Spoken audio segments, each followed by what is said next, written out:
Hello बच्चों, कैसे हो आप सब? एकदम मस्त। Okay, I welcome you all in the दर्पण बैच ऑफ क्लास 12 फिजिक्स। और हम पढ़ रहे हैं chapter first, electric charges and fields. और आज है उसका lecture number 6। In the previous lecture I have discussed the question based on the Coulomb's law, that is of type polygonal type, and second equilibrium type. So in today lecture we will discuss the most important questions coming in the competitive exams and CBSE board examinations. Okay, now the first question is, there are 2 point charges. Question number first, there are 2 point charges, one of magnitude 2 microcoulomb and second of 1 microcoulomb, and separated by a distance of 10 centimeter. Separated by a distance of 10 centimeter. Where should be the third charge be placed? Where should be the third charge be placed along the line joining their centers, such that there is no any net force acts on the third charge? Means the third charge is in equilibrium. ठीक, कैसा system है?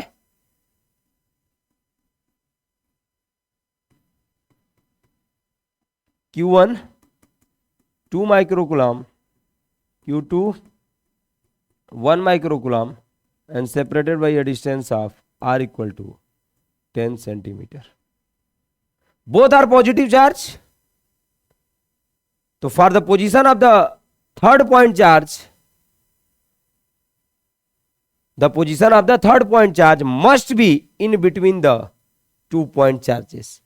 Because जब आप किसी भी third point charge को इसके बीच में आप रखोगे तो दोनों body means first charge and second charge उस थर्ड चार्ज के ऊपर अपोजिट डायरेक्शन में फोर्स एक्ट करेंगे, जिसके कारण एक पॉसिबिलिटी बनेगी कि नेट फोर्स उसके ऊपर 0 हो जाए. ठीक है, प्रीवियस क्वेश्चन में, लास्ट क्वेश्चन में हमने बताया था.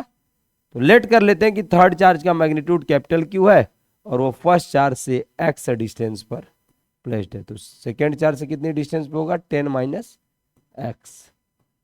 ठीक, फॉर थर्ड चार्ज है ये capital Q. For net force on Q equal to 0, we have first charge इसके ऊपर फोर्स लगाएगा तो फर्स्ट चार्ज Q1 लेट कर लेते हैं कि ये जो कैपिटल Q है पॉजिटिव नेचर का चार्ज है, तो रिपल्सिव फोर्स इसके ऊपर एक्ट होगा. फोर्स ऑन, इसको नाम दे देते हैं Q3, force on 3 due to first. In the same way, the second charge also exert a repulsive force on the third charge in this direction, and this will be given as force on 3 due to 2. Clear है? तो for net force on Q equal to 0, we have force on 3 due to 1 equal to force on 3 due to 2. कर देंगे, आ जाएगा answer. और किए भी ऐसे questions को. Let us see. के Q3 का charge capital Q 1 2 microcoulomb upon r square, distance between them x square equal to K Q का Q into second charge 1 into 10 to the power -6 upon distance between them 10 minus x का whole square. K cancel, Q cancel, 10 to the power -6 cancel, बचा गया 2 upon x square equal to 1 upon 10 minus x का whole square.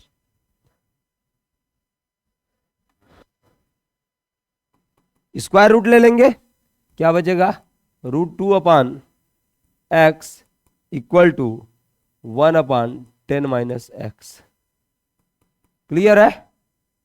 क्या हो जाएगा बेटा? √2 into 10 minus x equal to x,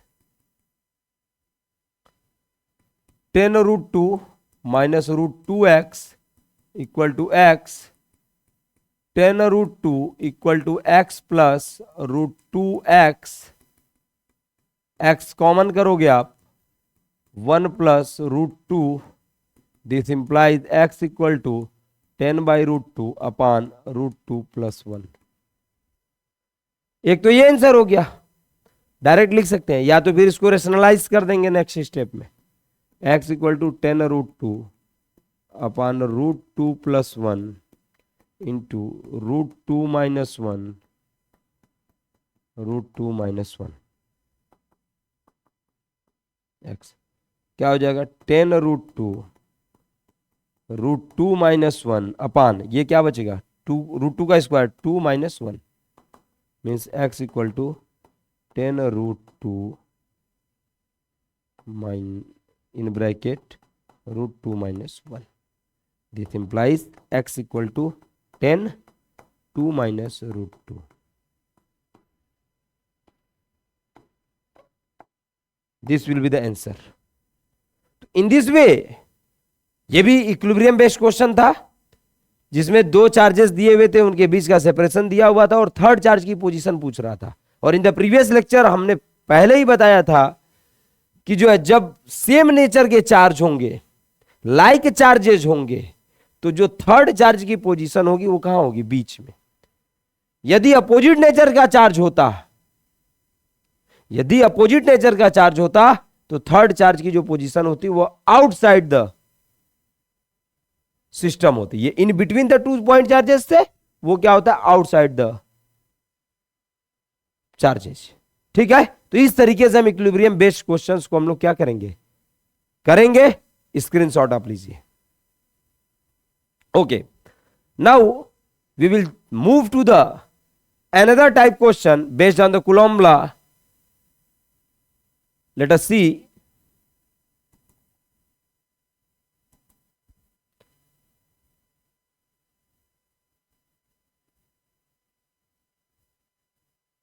okay.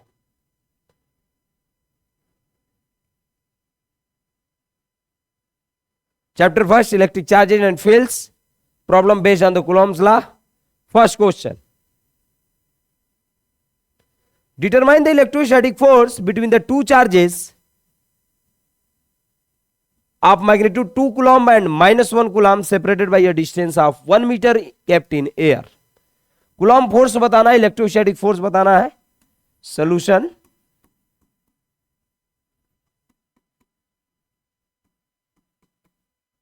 To coulomb Q1 Q2 equal to -1 coulomb और इनके बीच का सेपरेशन है 1 मीटर। क्या हो जाएगा, F equal to 1/4πε0 Q1 Q2 by R square, 9 into 10 to the power 9 Q1 2 Q2 1 R 1 का square, क्या हो जाएगा 18 into 10 to the power 9 newton. This is the basic question based on the Coulomb law. Okay, take a screenshot of it. Next question,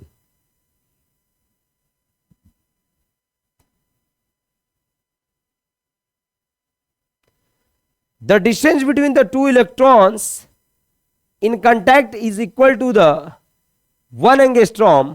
Determine the Coulomb force between them. फिर से वैसा ही question, दो electron है इस बार, electron first, electron second, और उनके बीच का separation कितना है 1 एंगस्ट्रॉम। इलेक्ट्रॉन इलेक्ट्रॉन, और अब बताना है कूलॉम फोर्स। तो आपको गिवन है कि चार्ज ऑन इलेक्ट्रॉन ये Q1, इसको मान लीजिए Q2, तो Q1 equal to Q2 equal to E है, और मैग्नीट्यूड ऑफ E क्या होता है, charge 1.6 into 10 to the power -19 coulomb. Clear है। R equal to 1 angstrom, this is equal to 10 to the power -10 metre. Now the coulomb force F equal to 1/4 pi epsilon naught Q1 Q2 upon R square. Clear है? कोई doubt? Okay. 9 into 10⁹9 Q1 1.6 into 10⁻⁻19 1.6 into 10⁻⁻19 upon R square. R की value 10⁻⁻10 का whole square. आप multiply कर दो 9 into 1.6 into 1.6 2.56 10⁻9 10⁻⁻19 -19 10⁻⁻38 upon 10⁻⁻20 ऊपर जाएगा multiply हो जाएगा 23.04 इंटू 10⁻9 10⁻20 इंटू 10⁻⁻38। सॉल्व करोगे आपको आ जाएगा 23.04 10⁻9 10⁻20 10⁻29 into 10⁻⁻38। F equal to 23.04 into 10⁻⁻9 newton. This is the second question based on the Coulomb law. Basic question. Okay? Take a screenshot of it. I hope कि आपको समझ में आया होगा कि कैसे हम लोग Coulomb's law के क्वेश्चंस को करेंगे। Now the next question, question number 3rd।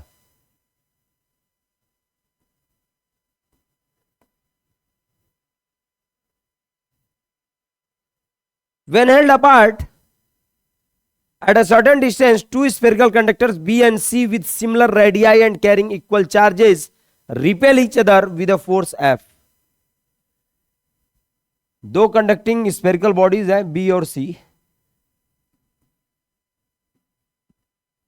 Carrying equal charges means suppose कर लेते हैं क्यू क्यू।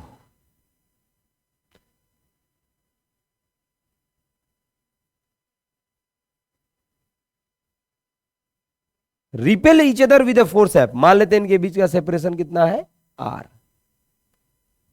सेम चार्जेज है, लाइक चार्जेज है, तो इनके बीच का फोर्स कितना लगेगा F equal to K Q into Q upon R square. This implies K into Q square by R square. Equation number 1। अब कह रहा है कि थर्ड स्फेरिकल कंडक्टर, तो मान लेते हैं कि थर्ड स्फेरिकल कंडक्टर क्या है ए है।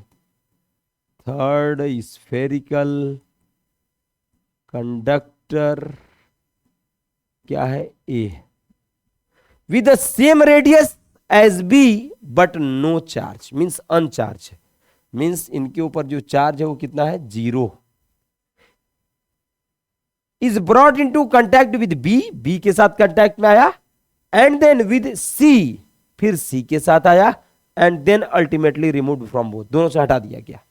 इसका मतलब कि फर्स्ट ऑफ ऑल पहले बी से आया, तो बी बॉडी, बी के ऊपर चार्ज क्यू, उसके बाद ए आया, ए के पास कोई चार्ज नहीं था, ए इक्वल टू 0। तो चार्जिंग बाई कंडक्शन मेथड आप पढ़े हो, और चार्जिंग बाई कंडक्शन मेथड में यह बताया गया है कि if the shape size and material of the spherical conductor is same then the transfer of charge takes place equally, means just half charge transfer होते हैं।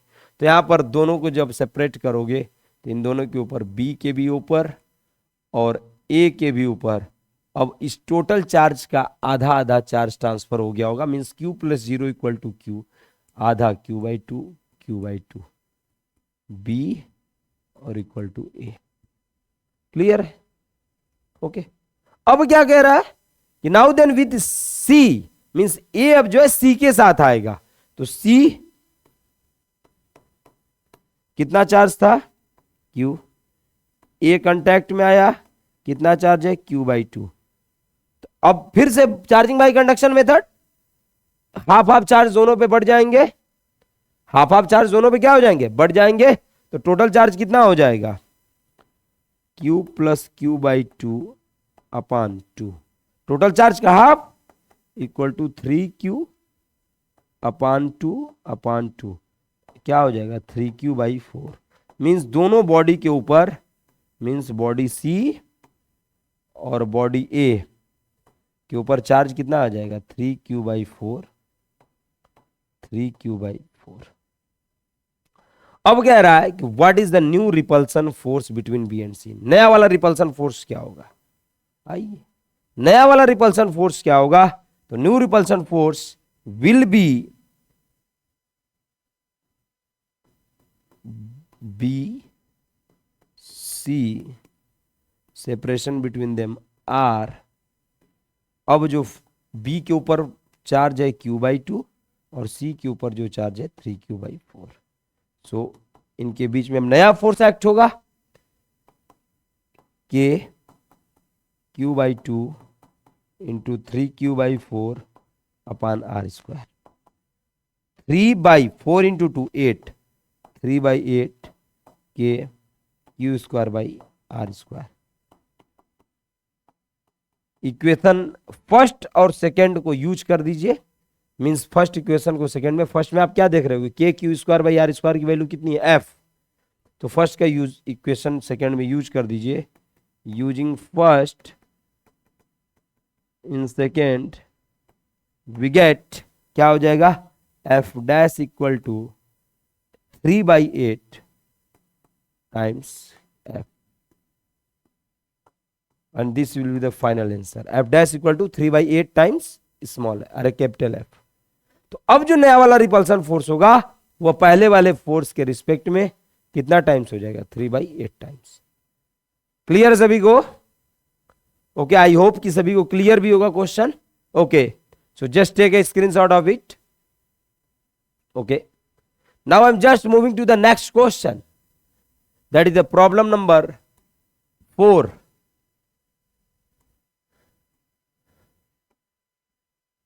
Okay. Consider a system of two charges of magnitude 2 into 10 to the power minus 7 Newton, 7 coulomb, and 4.5 into 10 to the power minus 7 coulomb, which is acted upon by a force of 0.1 Newton। Means charge का magnitude दे दिया और force दे दिया। Body 1, body 2, Q1 equal to 2 into 10 to the power minus 7 coulomb, Q2 equal to 4.5 into 10 to the power minus 7 coulomb, और इनके बीच का जो सेपरेशन है नहीं पता, लेट कर ले R, और इनके बीच जो फोर्स एक्ट हो रहा है वो हो रहा है 0.1 न्यूटन। तो कह रहा है कि what is the distance between two charges. हमें सेपरेशन बताना, हमने सेपरेशन को एज्यूम कर लिया कि that is the separation between the two charges is R। Okay, तो फ्रॉम कूलॉम्स लॉ,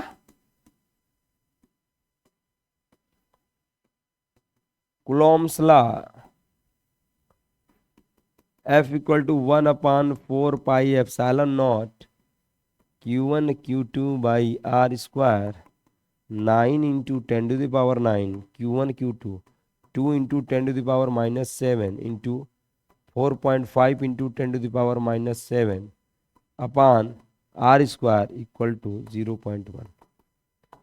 r² इधर आ जाएगा, 9 into 2 and 4.5, 9, 10 to the power 9, 10 to the power minus 7, 10 to the power minus 7, 10 to the power minus 14 upon 0.1। r² equal to 9 into 9, 10 to the power minus 5, और इसको आप क्या लिख सकते हो? 10 to the power minus 1। ऊपर जाएगा r² equal to 9 into 9, 10 to the power minus 5 into 10 to the power 1। This implies r² equal to 9 into 9 into 10 to the power minus 4। This can be written as r² equal to 9 into 9 into 10 to the power minus 2 into 10 to the power minus 2। क्लियर है? r equal to under root 9 into 9 into 10 to the power minus 2 into 10 to the power minus 2। Pair बना कौन सा? 9 और 9 का, एक 9 बाहर, 10 to the power minus 2 metre. तो इनके बीच का जो सेपरेशन होगा वो क्या हो जाएगा? 9 into 10 to the power minus 2। तो इस बिहाफ पे जो है, इस वे में हम लोग जो है सेपरेशन की वैल्यूज को हम लोग क्या कर लिए? पता कर लिए जो है। Okay, take a screenshot of it. Okay, now next question.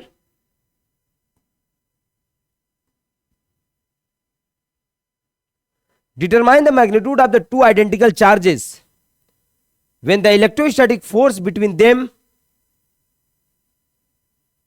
is 1000 Newton and are separated by a distance of 0.1 metre.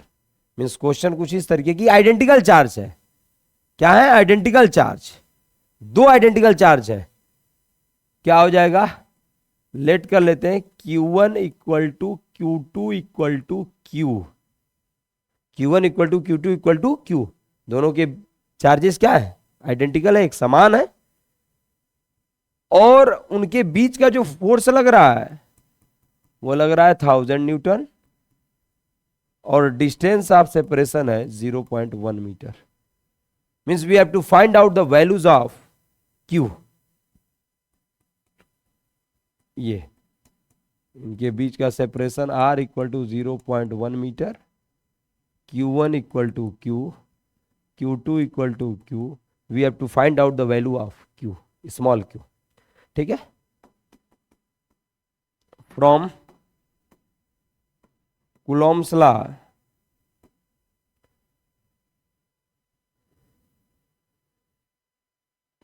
F equal to 1/4πε0 Q1 Q2 upon R square. This implies F, sorry F नहीं, हमें क्या बताना है? Q बताना है. F की values रख दीजिए आप. 1000 newton equal to 9 into 10 to the power 9 Q into Q upon R 0.1 का स्क्वायर. क्लियर है? 1000 9 into 10 to the power 9 Q square 10 to the power -1 का होल स्क्वायर. देखो Q स्क्वायर इक्वल टू क्या हो जाएगा? 1000 को क्या लिख सकते हो? 10 to the power 3 10 to the power -2 upon 9 into 10 to the power 9. कोई दिक्कत? 9 into 10 to the power 9 denominator में और ये न्यूमिनेटर में पहुंच गया. क्या बचा? Q square equal to 1/9 into 10 to the power 1 into 10 to the power -9. 10 to the power 9 ऊपर जाएगा, 10 to the power -9. This implies Q square equal to 1/9 into 10 to the power -8. क्या लिख सकते हो इसको? Q square equal to 1/3 into 1/3 into 10 to the power -4 into 10 to the power -4. Okay. Q equal to under root 1/3 1/3 10 to the power -4 10 to the power -4. Pair बनाओगे एक एक.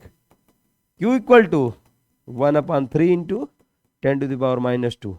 Solve करोगे Q equal to 0.33 into 10 to the power -2 coulomb. This is the final answer. तो ये questions पूछे गए हैं exams में, बोर्ड में भी पूछे गए हैं, कॉम्पिटिटिव एग्जाम्स में पूछे गए. और लोग सोचते हैं कूलॉम सला पे बस जो बेसिक्स नॉर्मल सा क्वेश्चन आएगा और हम करके तुरंत नंबर को गेन कर लेंगे. तो ऐसा कहाँ पॉसिबल है? आप 12th की पढ़ाई कर रहे हो, इतना आसान थोड़ी है 12th. उसके लिए मेहनत करना पड़ेगा और आई होप कि आप सब लोग कर रहे हो और मैं आपके साथ हूं तो और बढ़िया से कर रहे हो. ठीक है? स्क्रीनशॉट लीजिए. Okay.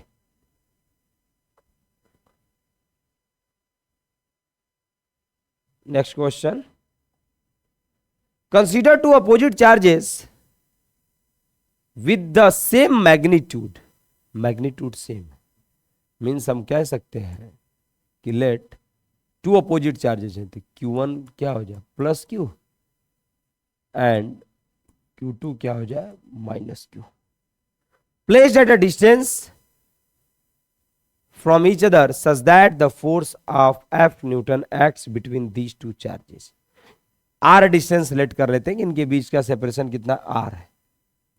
Late R be the separation. तो सिस्टम क्या बन रहा होगा? एक चार्ज ये, दूसरा चार्ज ये. इसको नाम दे देते हैं A, इसको नाम दे देते हैं B. दोनों के पास, एक के पास प्लस क्यू चार्ज, एक के पास माइनस क्यू चार्ज, और इन दोनों के बीच का सेपरेशन आर। फोर्स कितना लग रहा है? एफ। तो कूलॉम लॉ के अकॉर्डिंग क्या हो जाएगा? F equal to K Q into Q by R square. This implies F equal to K Q square by R square. Equation number first. Clear है? अच्छा, अब बात करेंगे हम लोग। कह 60% of the charge from one is transfer to another. 60% charge, तो बात यह आएगी कि 60% चार्ज होगा कितना? 60% चार्ज होगा कितना? 60% of Q to Q into 60%। Q का 60%, 23 जा 25 जा 3q/5 means 3q/5 charge transfer हो गया from A to B. Means A ने लूज किया और बी ने गेन किया, तो ए और बी के ऊपर नया चार्ज तो आया होगा। कितना आएगा? नाउ चार्ज ऑन ए के ऊपर कितना चार्ज होगा? पहले कितना था? Plus Q. इसको लिख देते हैं Q1 डैश। Q1 डैश इसको मान लेते हैं Q1 था, और ये क्या है? Q2 के बराबर था। तो Q1 डैश कितना हो जाएगा? पहले कितना था? Plus Q. कितना निकल गया? 3q-5। 3q/5 कितना हो जाएगा? 2q/5। ठीक। दूसरे वे में चार्ज बी ने क्या किया है? गेन किया है, मींस एड ऑन होगा चार्ज उसके ऊपर। तो नाउ चार्ज ऑन बी कितना हो जाएगा? Q2 dash equal to minus Q था और प्लस 3q/5 गेन कर लिया, तो कितना हो जाएगा? -5q plus 3q -2q/5। तो अब फोर्स कितना लगेगा? Determine how much the value of force changes in this case. फिर से कर लेंगे। सो नया force F dash equal to K Q1 Q2 2q/5 upon R square, क्योंकि डिस्टेंस थोड़ी चेंज हुआ है। क्या हो जाएगा? F dash equal to 4/25 K Q square upon R square. Using equation first we get, first में क्या बता रहा है कि K Q square by R square की वैल्यू क्या होगी? एफ होगी। This means F dash equal to 4/25 of. अब जो फोर्स की वैल्यू हो जाएगी वो 4/25 टाइम्स ऑफ ओरिजिनल फोर्स हो जाएगा। क्यों ऋषभ, समझ में आ रहा है? रिया, शिवानी, आपको कहां पर? ये 60% आप क्यू है, मींस क्यू का 60%, क्यू मल्टीप्लाइड बाई 60%, 60/100, 23 जा 25 जा 3q/5। मींस इतना चार्ज ट्रांसफर हुआ कहां से? ए से बी तक। अब हो गया क्लियर? तो ए ने चार्ज को लूज किया, माइनस कर दिया गया। बी ने चार्ज को गेन किया, बी के पास चार्ज कितना था? -q, प्लस हुआ अब क्योंकि चार्ज ने गेन किया है, 3q/5 पे आ गया। कर लीजिए। Okay, now the next question. Screenshot हो गया? ओके।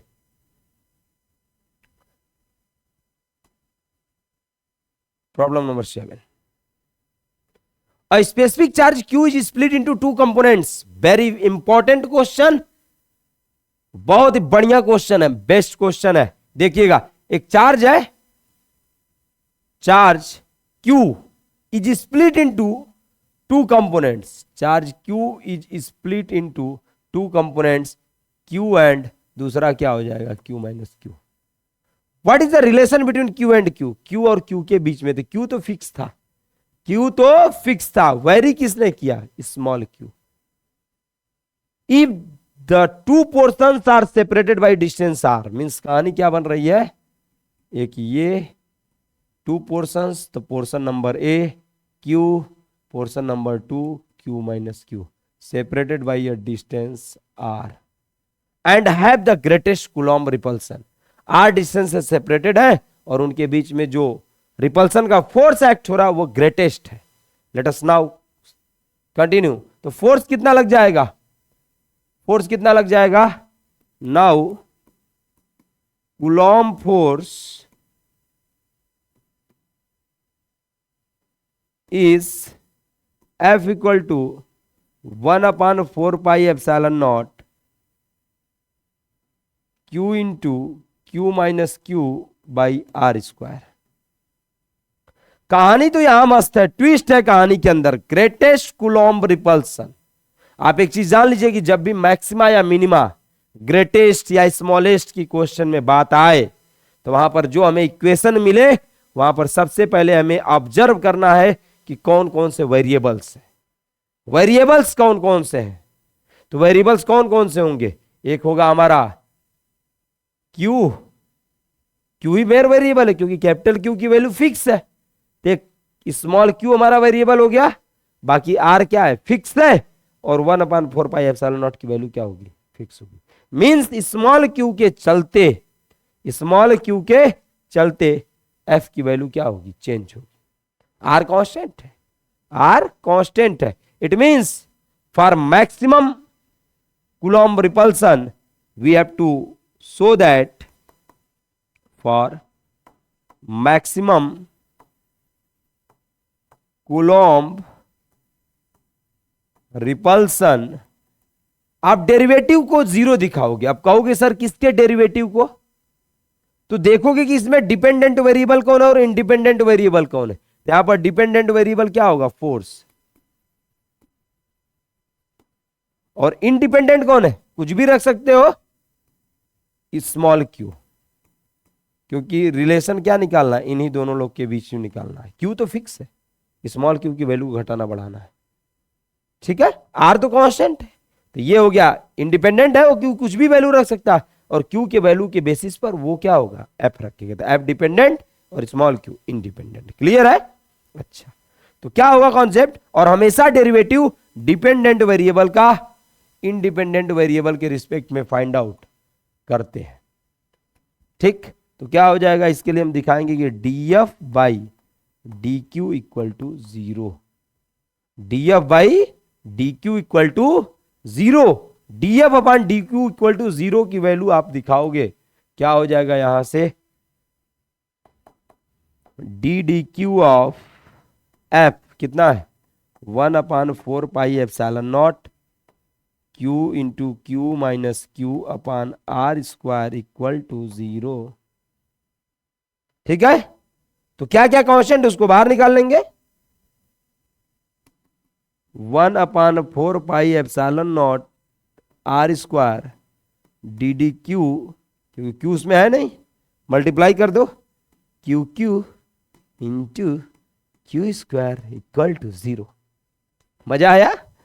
क्या हो जाएगा? ये कांस्टेंट सब उधर चले जाएंगे, 0 बचेगा क्या? dd क्यू क्यू क्यू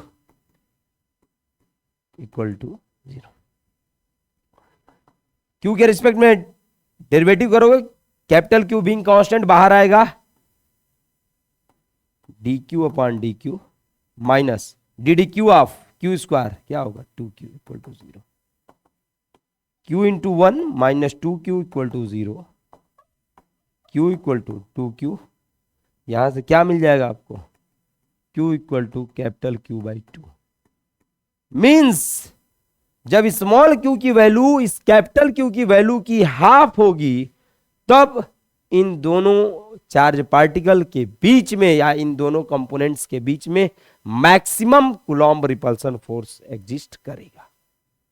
तो एक चीज आप ध्यान दीजिए कि जब भी मैक्सिमा या मिनिमा की हमें कॉन्सेप्ट को यूटिलाइज करना हो तो वहां पर आप first derivative of the dependent variable with respect to first derivative of the dependent variable with respect to independent variable को आप 0 प्लेस करो. वहां से आपको वैल्यूज मिल जाएंगी. तो जरूरी क्या है कि आपको डिपेंडेंट और इंडिपेंडेंट पहचानना. कैसे हमने पहचाना? क्योंकि क्यू, स्मॉल क्यू कुछ भी कोई भी वैल्यू ले सकती थी. That's why it is independent. स्वतंत्र था। डिपेंडेंट कौन था? एफ। जैसा क्यू होगा स्मॉल क्यू, वैसा क्यू माइनस स्मॉल क्यू की वैल्यू आएगी, उसके बिहाफ पे कैपिटल एफ की वैल्यू होगी, तो वो डिपेंड है क्यू के ऊपर। That's why capital F is dependent and small Q is independent. Okay, I hope कि आपको समझ में आया होगा क्वेश्चन, और आप मन से समझ भी रहे होंगे। Okay, take a screenshot of it. Okay,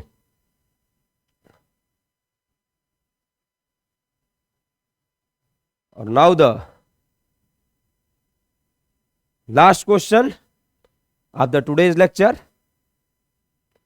What will be the electrostatic force between the 2 point charges of the +2 microcoulomb and +4 microcoulomb repel each other with a force of 20 Newton? क्या कह रहा है? पहले से दो सिस्टम बने हुए हैं, ए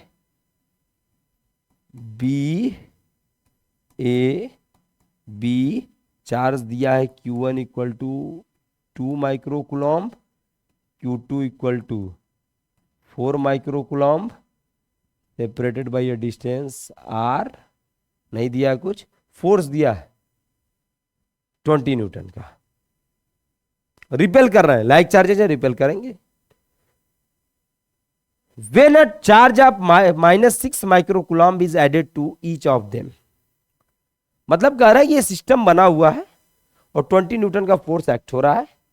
अब हमें नया वाला फोर्स बताना है जब -6 माइक्रोकुलॉम्ब हम दोनों बॉडी को या दोनों पॉइंट चार्जेस को ऐड कर देंगे। ठीक है, तो इस व्याप पे क्वेश्चन के बीच में कुलॉम्ब फोर्स इनके बीच में यदि एफ लग रहा है तो क्या हो जाएगा 1/4 पाई एप्सिलॉन नॉट 2 माइक्रोकुलॉम्ब 2 × 10⁻⁶, इधर 4 × 10⁻⁶ अपान R स्क्वायर। यहां से क्या मिल जाएगा आपको? एफ की वैल्यू दी हुई है, एफ की वैल्यू कितनी दी हुई है? 20 equal to 1/4 pi epsilon naught 2 × 10⁻⁶, 4 × 10⁻⁶ upon R square. This is equation number first. ये तो कहानी दी हुई है। कहानी क्या रही है कि -6 माइक्रोकुलॉम्ब के चार्जेस को ऐड करना है, तो पहले ए पे चार्ज निकाल लें, फिर बी पे। आफ्टर एडिशन ऑफ -6 माइक्रोकुलॉम्ब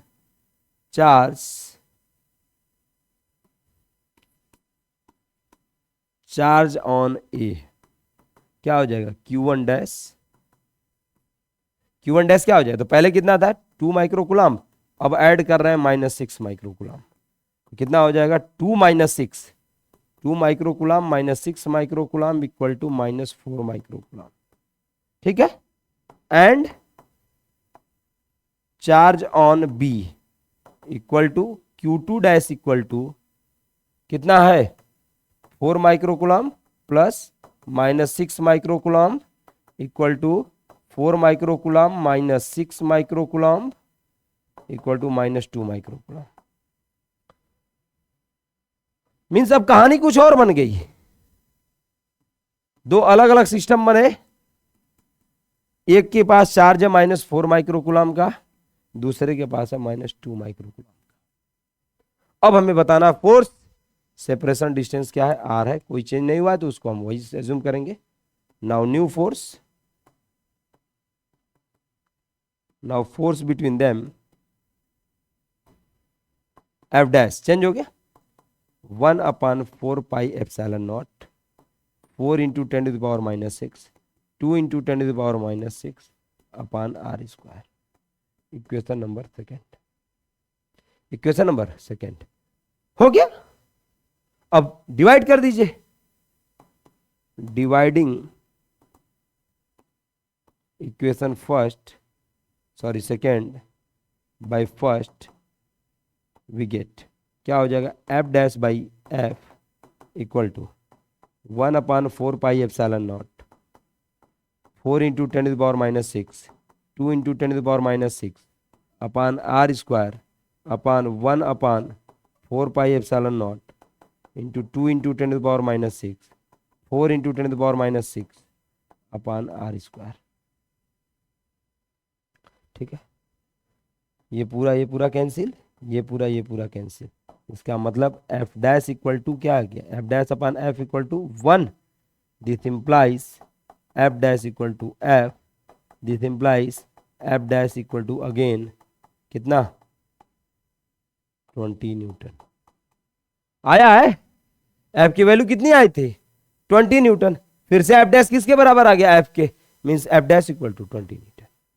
तो कोई चेंज नहीं हुआ। बात रही नेचर ऑफ इलेक्ट्रोस्टैटिक फोर्स की, तो यहां पर दोनों बॉडी पॉजिटिवली चार्ज थे, इसलिए यहां पर रिपल्सन होगा। यहां पर after the addition of -6 microcoulomb charge on A and B both acquires negative charge, that is -4 microcoulomb and -2 microcoulomb, means again the force between them is 20 Newton and nature of the force exists between them also repulsive. So this is all about the problems based on the Coulomb's law. Okay, take a screenshot of it. Okay, एक minute पानी P ले दीजिए।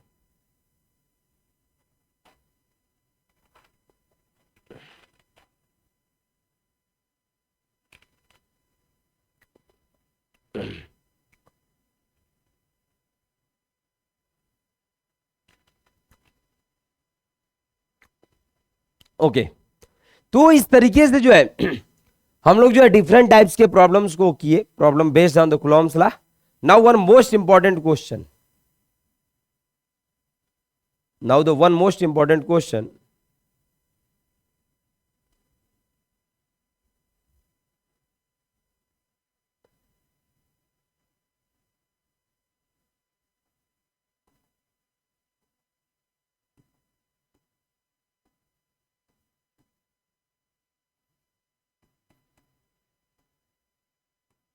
System of charge है,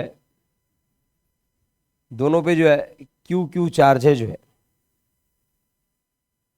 identical charges है, और उनके जो बीच का डिस्टेंस है वो 2a दिया हुआ है। उनके बीच का डिस्टेंस कितना दिया हुआ है 2a।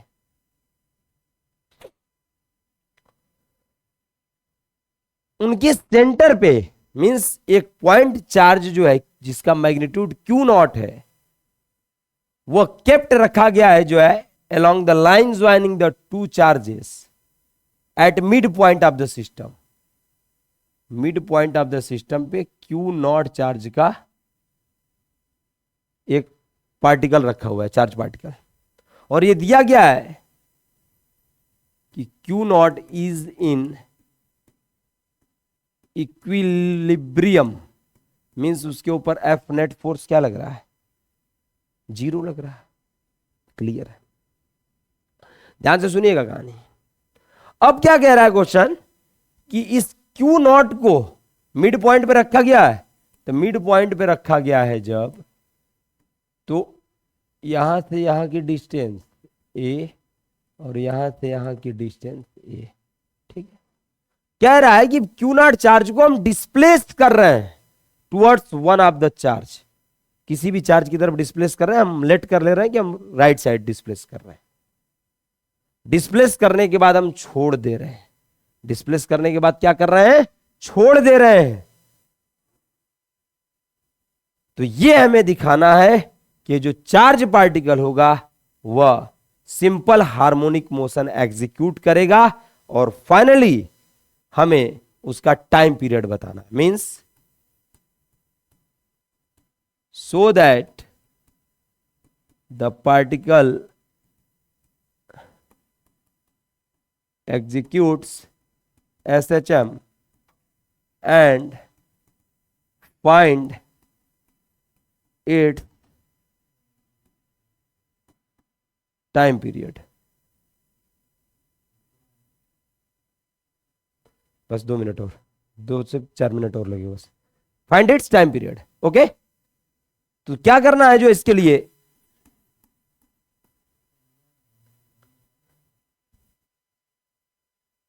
देख लीजिए। मान लीजिए जो है ये चार्ज पार्टिकल यहां से डिस्प्लेस किया गया राइट साइड,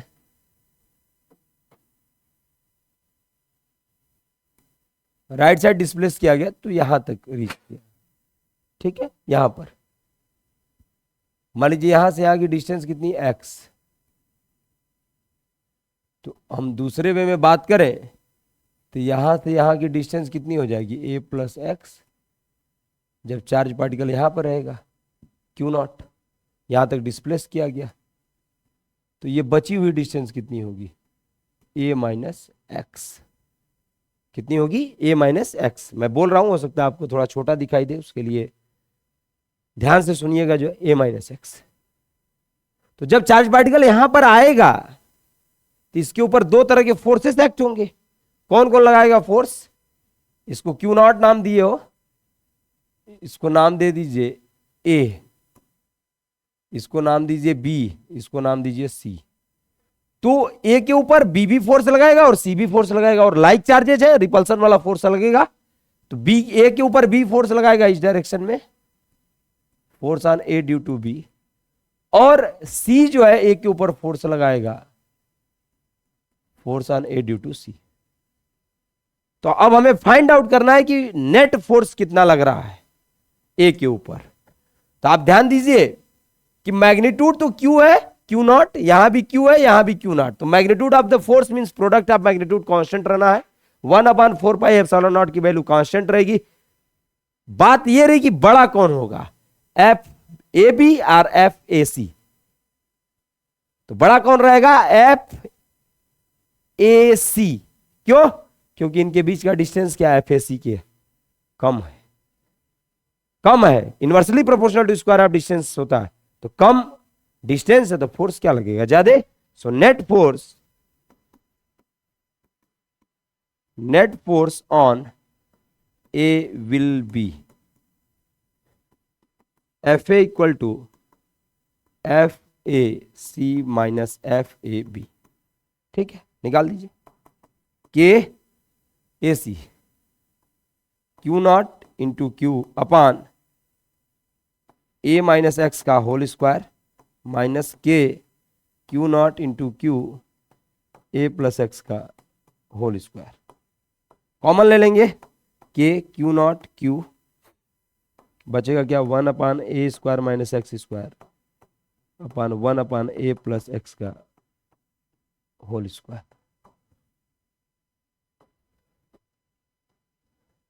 ठीक है, this implies force on A equal to K Q not Q, bracket में एलसीएम क्या हो जाएगा, ए प्लस एक्स का स्क्वायर ए माइनस एक्स का स्क्वायर, बचेगा क्या, 1/a माइनस एक्स का स्क्वायर है, डिवाइड करोगे बचेगा क्या, ए प्लस एक्स का होल स्क्वायर माइनस इधर ए प्लस एक्स का होल स्क्वायर है, डिवाइड करोगे बचेगा ए माइनस एक्स का whole square multiplied by 1 equal to A minus x का होल स्क्वायर। ठीक है, K Q not upon Q, open कर दीजिए, A square plus x square plus 2ax minus A square plus x square minus 2ax upon, इसको A plus x और ए minus x लिख सकते हो आप, दोनों का स्क्वायर है, पूरे के ऊपर स्क्वायर लगा देंगे, K Q not Q A square plus x square plus 2ax minus A square minus x square plus 2ax upon A plus B A minus B, A square minus B square का whole square. ठीक, A square गया, X square गया, K Q not Q into 4ax upon A square minus x square का whole square. ठीक, यदि हम एक supposition लगाते हैं,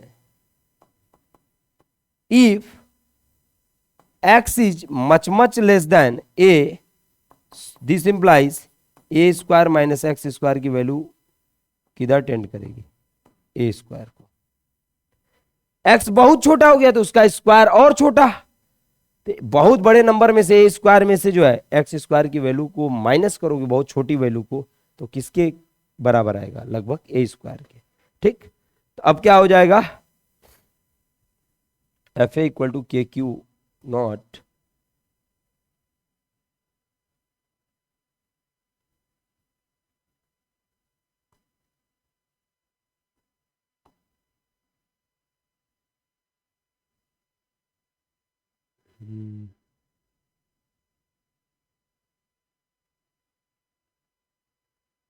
ओके, यहां तक स्क्रीनशॉट लीजिए।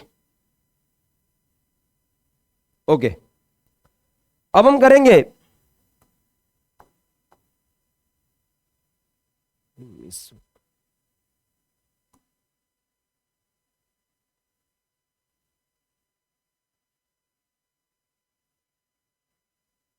के Q not Q 4ax upon A square power 4। Okay,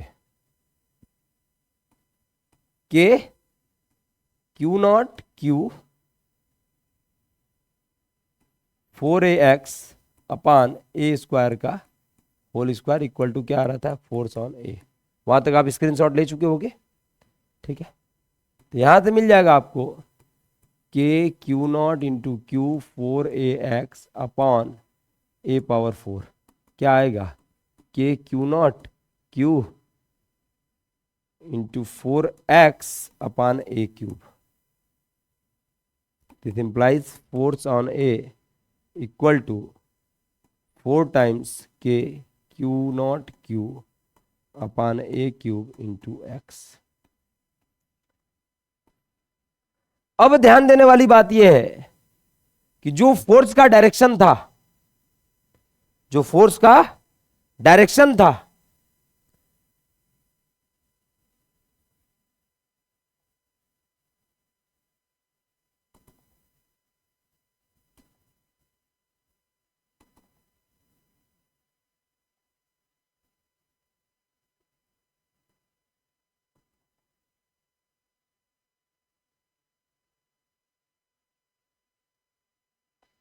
ठीक है। देखिए, जो फोर्स की डायरेक्शन थी, आप देख सकते हो पिक्चर, ये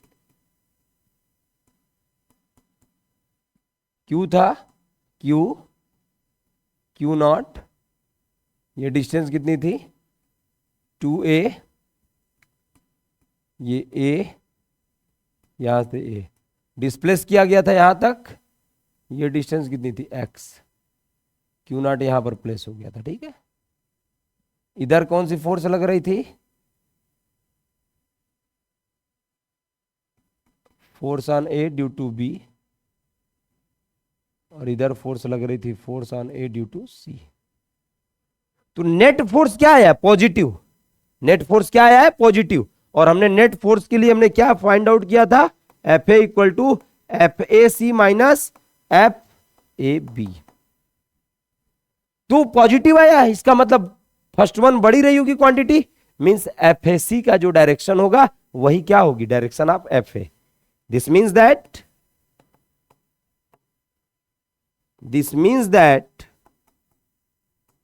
the direction of FA is same as direction of FAC। Direction of FAC, यहां तक क्लियर है, ओके। तो आप देख रहे हो कि चार्ज पार्टिकल को डिस्प्लेस किधर किया गया, राइट साइड, और नेट फोर्स किधर लग रहा है उस पे, लेफ्ट साइड। इट मींस इसको आप क्या लिख सकते हो, force on A equal to 4 into K Q not Q upon A cube, और इसको क्या लिख सकते हो, minus x. Means minus sign क्या रिप्रेजेंट कर रहा है, negative sign represents that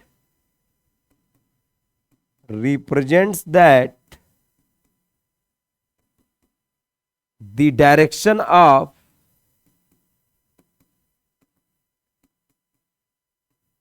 displacement is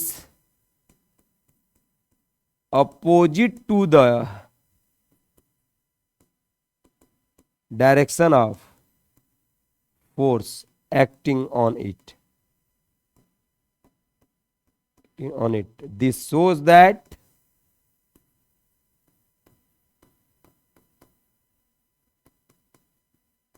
the motion of charge particle Q naught is simple harmonic motion. तो यहां से आप क्या लिख सकते हो, force on A proportional to -x, या आगे क्या लिख सकते हो, force on A equal to -kx।